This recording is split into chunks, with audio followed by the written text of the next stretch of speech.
Hi ಎಲ್ರಿಗೂ ನಮಸ್ಕಾರ. So ನಾವಿವತ್ತು ಮಂತ್ರಾಲಯಕ್ಕೆ ಹೋಗ್ತಾ ಇದ್ದೀವಿ. ಇದು 2ನೇ ಸತಿ ಹೋಗ್ತಾ ಇರೋದು. ತುಂಬ ಖುಷಿ ಆಗ್ತಿದೆ. ಮೊದಲನೇ ಸತಿ ಹೋದಾಗ ನಾನು ಯಾವುದೇ ವ್ಲಾಗ್ ಮಾಡಿರಲಿಲ್ಲ, ಯಾಕಂತಂದರೆ ನಾನಾಗ ಯೂಟ್ಯೂಬ್ ಚಾನಲ್ ಓಪನ್ ಮಾಡಿರಲಿಲ್ಲ.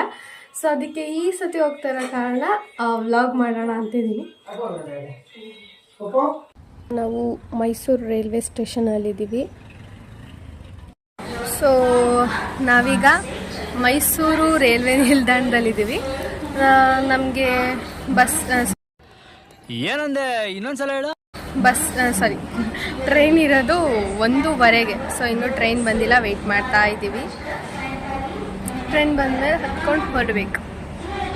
ಲಾಸ್ಟ್ ಟೈಮ್ ಹೋದಾಗ ನಾವು 4 ಜನ ಮಾತ್ರ ಹೋಗಿದ್ವಿ. ಈ ಸತಿ ನಮ್ಮ ಅಣ್ಣ ಬಂದಿರಲಿಲ್ಲ, ಆದರೆ ನಮ್ಮ ಚಿಕ್ಕಮ್ಮ ಮತ್ತು ನಮ್ಮ ಅಜ್ಜಿದಿರ ಜೊತೆ ನಾವು ಹೋಗ್ತಾಯಿದ್ವಿ. ಮತ್ತು ನಾವು ಮನೆಯಿಂದನೇ ಅಡುಗೆ ಮಾಡ್ಕೊಂಡು ಹೋಗಿದ್ವಿ, ಅಂದರೆ ಈಗ ಮಧ್ಯಾಹ್ನಕ್ಕೆ ಮತ್ತು ರಾತ್ರಿಗೆ. ಯಾಕಂದರೆ ನಮ್ಮ ಅಮ್ಮಂಗೆ ಹೊರಗಡೆ ಎಲ್ಲ ತೊಗೊಂಡು ತಿನ್ನೋದು ಒಂಚೂರು ಇಷ್ಟ ಆಗಲ್ಲ.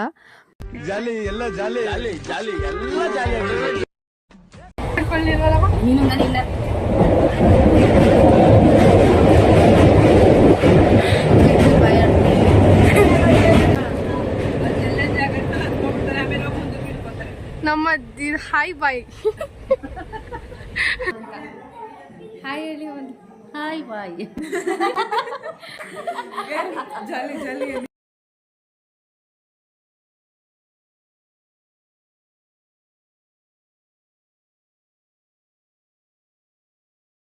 ಸೊ ನಾವು ಬಸವ ಎಕ್ಸ್ಪ್ರೆಸ್ ಬುಕ್ ಮಾಡಿದ್ವಿ. ಮೈಸೂರಿಂದ 1:15ಗೆ ಟ್ರೈನ್ ಹೊರಡ್ತು.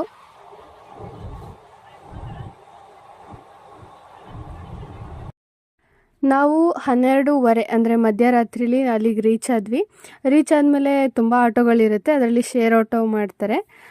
ನಾವೇ ಜಾಸ್ತಿ ಜನ ಇದ್ದಿದ್ದರಿಂದ ಶೇರ್ ಆಟೋ ಏನು ಮಾಡಿರಲಿಲ್ಲ. ಸೊ ಒಬ್ಬರಿಗೆ 50 ರೂಪೀಸ್ ತಗೊಳ್ತಾರೆ. ನಾವು ಫಸ್ಟ್ ಬಂದಿದ ತಕ್ಷಣ ದೇವಸ್ಥಾನಕ್ಕೆ ಹೋದ್ವಿ. ಮತ್ತು ದೇವಸ್ಥಾನ ಕಡೆಯಿಂದ ಯಾವುದೇ ರೂಮ್ ಬುಕ್ ಮಾಡಿರಲಿಲ್ಲ. ನಾವೇ ಅಲ್ಲೇ ಡೈರೆಕ್ಟಾಗಿ ಒಂದು 1500 ರೂಮ್ ಸಿಗುತ್ತೆ. ಸೊ ಅಲ್ಲೇ ಬುಕ್ ಮಾಡ್ಕೊಂಡಿದ್ವಿ.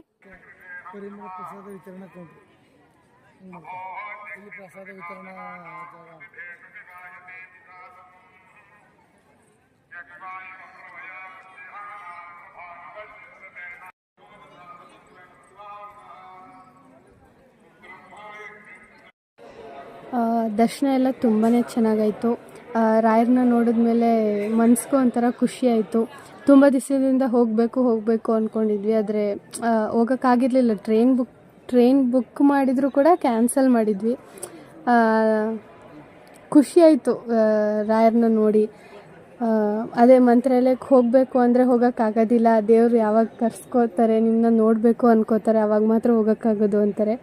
ಅದು ನಮಗೆ ಆಗ ನಿಜ ಅನ್ನಿಸ್ತು.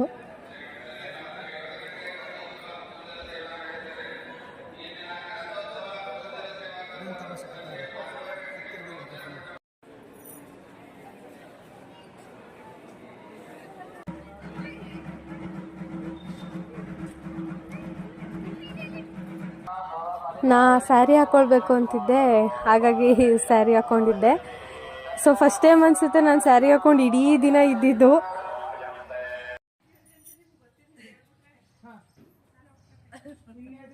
ದೇವಸ್ಥಾನದ 500 ಮೀಟ್ರಲ್ಲಿ ವೆಂಕಟೇಶ್ವರ ಸ್ವಾಮಿ ದೇವಸ್ಥಾನ ಇದೆ.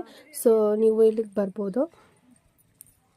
ಹಾಗೆ ಪಕ್ಕದಲ್ಲಿ ನೀವು ಮೃತ್ತಿಕಾ ಪ್ರಸಾದನ ಕೇಳಿದ್ರೆ ಅವರು ಕೊಡ್ತಾರೆ, ಇಸ್ಕೊಂಡ್ರೆ ಒಳ್ಳೆಯದು.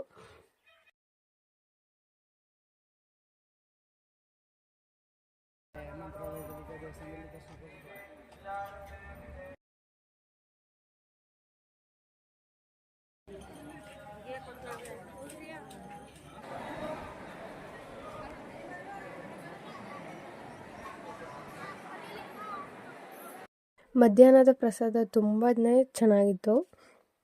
ದೇವಸ್ಥಾನ ಎದುರುಗಡೆ ಇರೋಂತಹ ಆಟೋಗಳೇ ಪಂಚಮುಖಿ ದೇವಸ್ಥಾನಕ್ಕೆ ಕರ್ಕೊಂಡು ಹೋಗ್ತಾರೆ. ನೆಕ್ಸ್ಟ್ ಅವರು ಅಭಯ ಆಂಜನೇಯ ಸ್ವಾಮಿ ದೇವಸ್ಥಾನ ಕರ್ಕೊಂಡು ಹೋಗ್ತಾರೆ.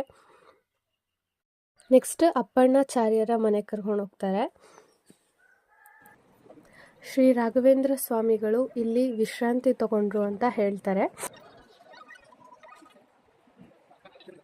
ಅಲ್ಲಿಂದ ನಾವು ತುಂಗಭದ್ರಾ ನದಿ ಹತ್ರ ಇರುವಂತಹ ಬೃಂದಾವನಕ್ಕೆ ಬಂದಿದ್ವಿ.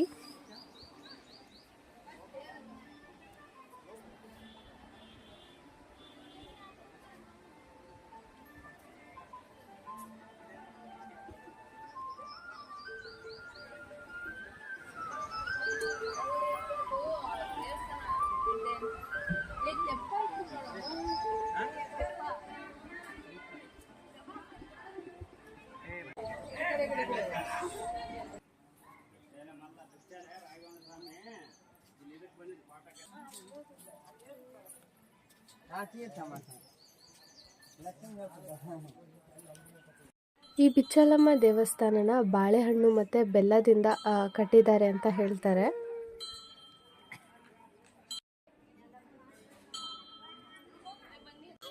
ನೆಕ್ಸ್ಟ್ ನಾವು ಪಂಚಮುಖಿ ಆಂಜನೇಯ ದೇವಸ್ಥಾನಕ್ಕೆ ಬಂದಿದ್ವಿ. ಈ ದೇವಸ್ಥಾನದಲ್ಲಿ ಆಂಜನೇಯ ಪಾದ ಕೂಡ ನಾವು ನೋಡ್ಬೋದು.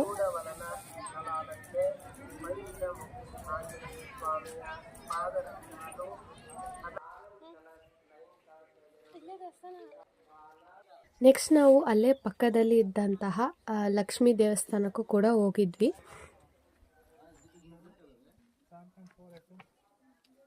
ಇಷ್ಟು ಪ್ಲೇಸಸ್ನ ನೀವು ಮರೀದೆ ವಿಸಿಟ್ ಮಾಡಿ.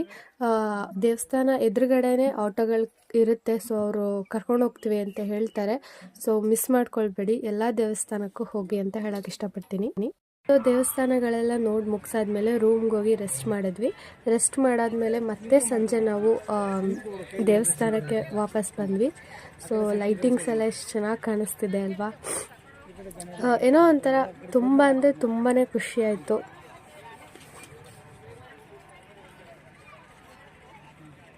ಸೊ ನೀವೇನಾದರೂ ಸಂಜೆ 7 ಗಂಟೆಗೆ ಮತ್ತೆ ದೇವಸ್ಥಾನಕ್ಕೆ ಹೋದರೆ ಈ ಥರ ರಥಗಳನ್ನ ನೋಡ್ಬೋದು. ಇದು ಯಾವಾಗಲೂ ನಡೀತಿರುತ್ತೆ.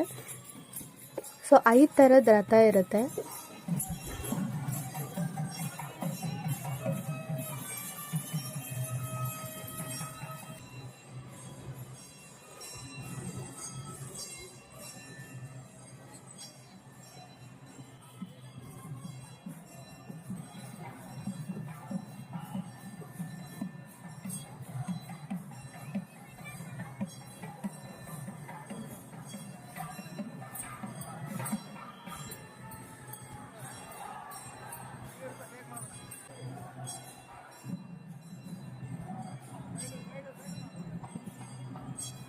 ರಾತ್ರಿ ಪ್ರಸಾದ ಕೂಡ ತುಂಬಾ ಚೆನ್ನಾಗಿತ್ತು. ಮತ್ತು ನಾವು ಅಲ್ಲಿಂದ ಹೊರಟ್ವಿ. ರಾತ್ರಿ 12:15ಗೆ ನಮಗೆ ಟ್ರೈನ್ ಇತ್ತು. ಸೊ ನನಗೆ ಇಷ್ಟೇ ಮಂತ್ರಾಲಯದ ವಿಡಿಯೋ ಮಾಡೋಕ್ಕಾಗಿದ್ದು. So thanks for watching. Bye bye.